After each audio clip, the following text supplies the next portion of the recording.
Previously, we were introduced to Hizutome, a trash game hunter, which is a rare type of player who enjoys completing the worst-rated VR games.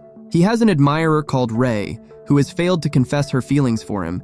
She hears that Hizutome is finally going to play a highly rated game called Shangri-La Frontier, which she also plays, so she plans to find him there. He creates his character called Sunraku, and due to him honing his skills playing trash games, he finds this one intuitive and showcases some abnormal feats as he aims to be the #1 ranked in the most popular game in the world. The story continues back in Berserk Online Passion as Dragonfly charges with determination to win at least one round because the novice has been taking L's in every encounter so far. This one ends in the same result. Sunraku blows the rookie back with a flurry of punches. Dragonfly tries to understand why he keeps losing. The other players that have come to spectate are not surprised given the gap in their skill. Dragonfly pleads for one more match with the same rules.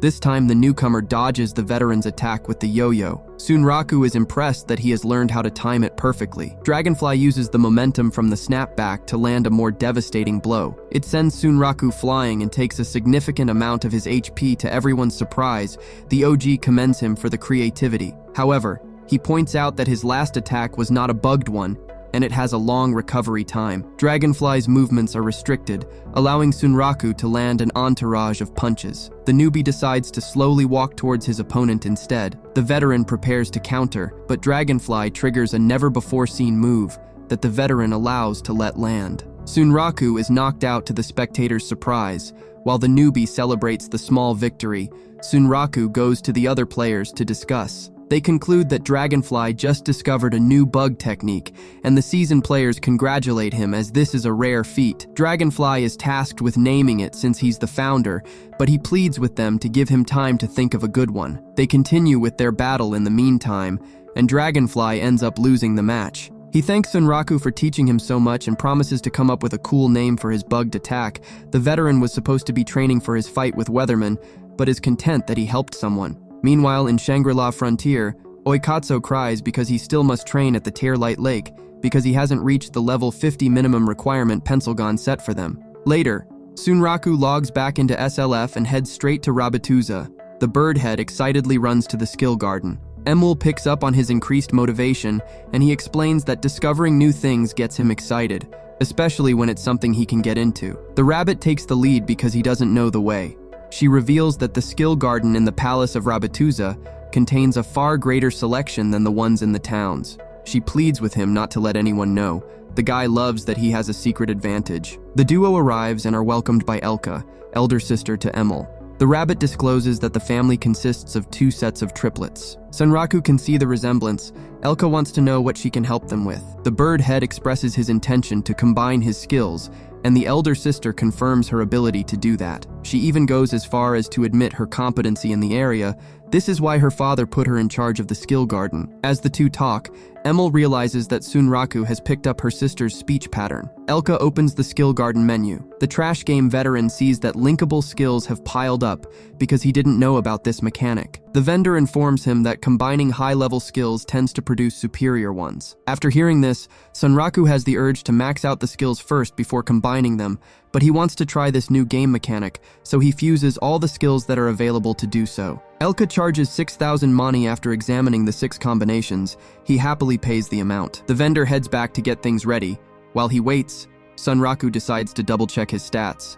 He is at level 51 now, however. He had to concentrate on other stats to be able to equip the Moonblades, so he neglected his vitality. This doesn't help his defense since it's already tissue paper thin. Elka interrupts his review with a deadly, triple deadly looking concoction. The rabbit explains that combining 6 skills at once is what makes it so pungent, but she assures him that once he drinks it all, he will learn the combined skills instantly. Sunraku is hesitant to chug this foul brew.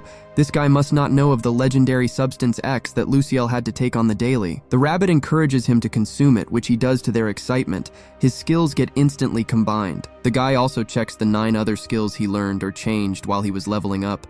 The rabbits interrupt to congratulate him. Elka pressures him to buy a skilled grimoire that can only be acquired in Rabatuza. Emil tried to warn about her sister's ways, but the vendor stopped her. The guy gets charged 80,000 mani to learn Vorpal blade skill. After the transaction, he sits outside depressed that he got swindled by the soft-spoken scammer. He tries to cheer himself up since he can always make more money.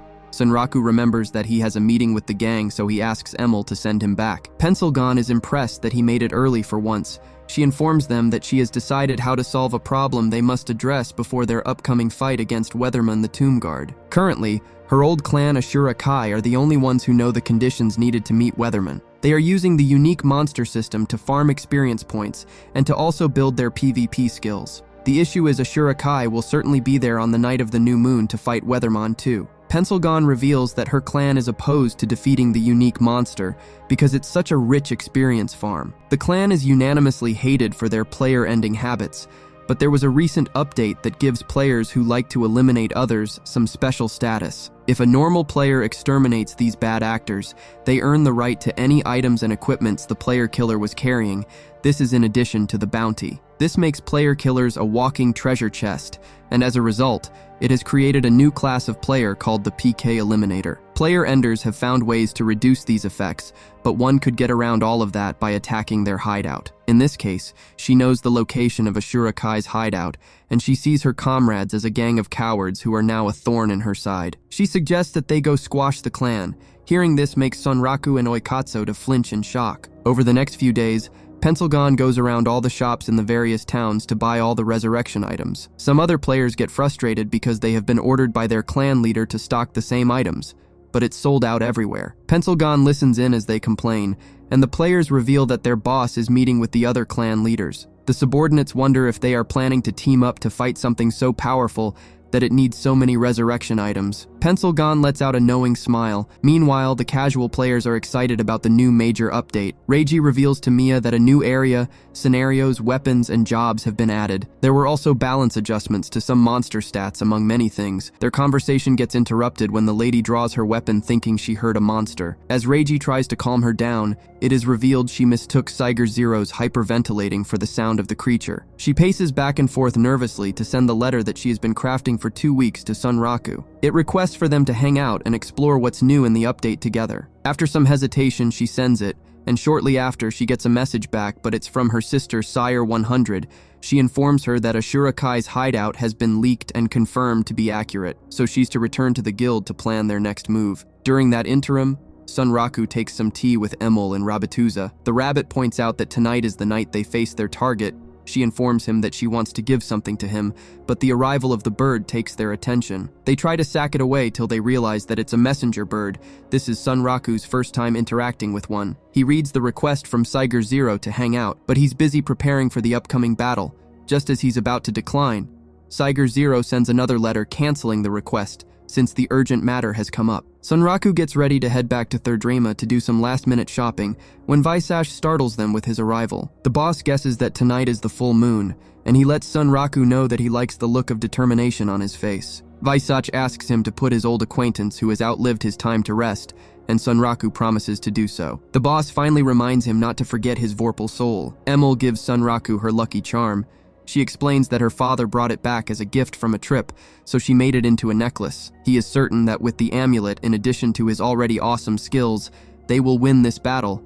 He thanks Emil for the gift. The rabbit puts it on him and hugs his back as she wishes him a speedy return.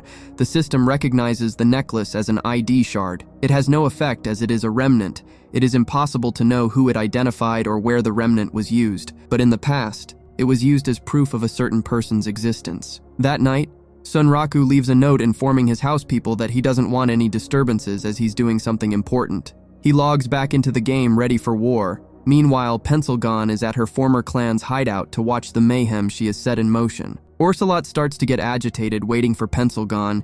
He gets fed up and gives the order to move to the hidden garden without her. Their plans are derailed by a sudden attack from Siger Zero. Orcelot dodges, but his unlucky subordinate is taken out. The player killers are shocked to see that an alliance of the top clans have come together to wipe them out. Orcelot gives the order to retreat to the hidden garden. His top members follow as the fodder gets taken out by the alliance. All the while, Sunraku and Oikatsu wait at the secret garden for Pencilgon. The bird head shows off his new glorious sash that increases his vitality from 7 to 22. He informs Oikatsu that the energy drink he recommended is more potent than what he was using in the past. He also tells the pro gamer that they have found a new bug move in Berserk Online Passion. Oikatsu demands he show him when they are done with this. Their discussion is cut when Pencilgon joins them. She informs them that her plan went as expected. She points out how Saiger Zero was attacking with Vim, and Sunraku now sees why she had to cancel their meeting. With all their loose ends tied, the trio joins a party, and they go over their plan one last time. While they do so, Orsalot and his top subordinates try to access the secret garden, only to find that they can't enter because someone has already triggered the boss fight. Orsalot realizes that it was Pencilgon who betrayed them. She hears his screams just as they finish talking over the plan. It is revealed that without the light of the full moon, Setsuna is not visible.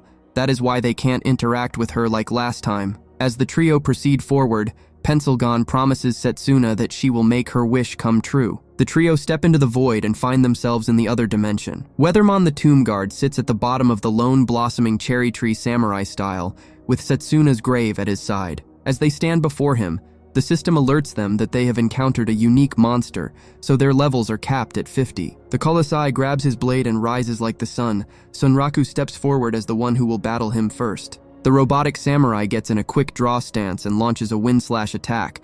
The bird head dodges while charging forward and counters with a kick. Sunraku has every intention to test Weathermon's limits. He narrowly dodges the next attack and equips the Empire B twin blades, which he uses to parry another assault. The other two watch on, impressed by how well he's clashing with the boss. Pencilgon is amazed that he grasped the timing of Weathermon's attacks on the first try. A quick flashback shows how Pencilgon informed them of the Colossi's attack pattern during their meetings. From the description, Sunraku suspected that Weathermon was likely a special condition type enemy. These are foes that one beats not by reducing their HP to 0, but rather by achieving a particular condition. After trying a few of these conditions, Pencilgon speculated that they must last a certain length of time against the robot samurai, so they based their plan on that assumption. Back to the present, Pencilgon reveals that Weathermon's combat condition likely changes as time passes. The first phase is to survive 10 minutes against him, and Sunraku is the best suited for this given his playstyle. The birdhead managed to land a hit. All the while, Oikatsu memorizes the attack pattern of the boss as he watches. Pencilgon is sure that with these pro-level players at her side, she can do it. She summons a scale and is willing to stake everything in this battle. Sunraku can't believe the toughness of his armor. As he internally complains, Weatherman takes a serious stance and cuts Sunraku. Oikatsu quickly revives him with a rebirth tear jewel. The birdhead opens his eyes and gasps, bringing the episode to an end.